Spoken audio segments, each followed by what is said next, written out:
தாய் தமிழ் உறவுகளுக்கு வணக்கம். தாவேகா வேட்பாளராக களமிறங்கும் திமுக முன்னாள் அமைச்சர் என்ற தலைப்பில் இந்த காணொளியை நாம் காண்கிறோம்.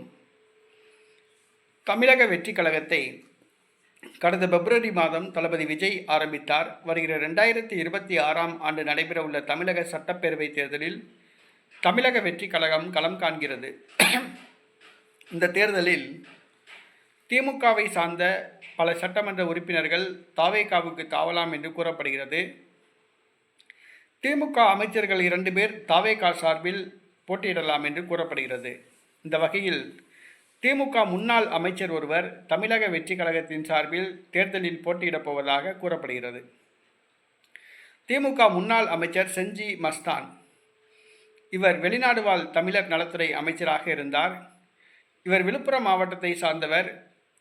மூத்த அமைச்சர் பொன்முடிக்கும் இவருக்கும் 7ஆம் பொருத்தம். பொன்முடி கை ஓங்கியது. அமைச்சர் பதவி நீக்கம் செய்யப்பட்டார். அவருடைய மாவட்ட செயலாளர் பதவியும் பிடுங்கப்பட்டது. தற்பொழுது வருகிற சட்டசபை தேர்தலிலும் அவருக்கு போட்டியிட வாய்ப்பு வழங்கப்படாது என்று கூறப்படுகிறது. இவர் செஞ்சி தொகுதியை சார்ந்தவர். ஆகவே செஞ்சி மஸ்தான் வருகிற சட்டசபை தேர்தலில் தாவேகாவுக்கு தாவலாம் என்று கூறப்படுகிறது. தமிழக வெற்றி கழகம் சார்பில் அவர் போட்டியிடுவார் என்று கூறப்படுகிறது. அது தேர்தல் நேரத்தில்தான் முடிவு செய்யப்படும் என்று கூறப்படுகிறது. அதாவது தேர்தல் வரை பொறுத்திருப்போம். தேர்தலின் பொழுது தமக்கு திமுகவில் போட்டியிட வாய்ப்பு வழங்காவிட்டால் தமிழக வெற்றி கழகத்துக்கு தாவி தமிழக வெற்றி கழகம் சார்பில் போட்டியிட முடிவு செய்திருப்பதாக கூறப்படுகிறது. ஏற்கனவே விழுப்புரம் மாவட்டத்தில் திமுக கந்தலாகியுள்ளது.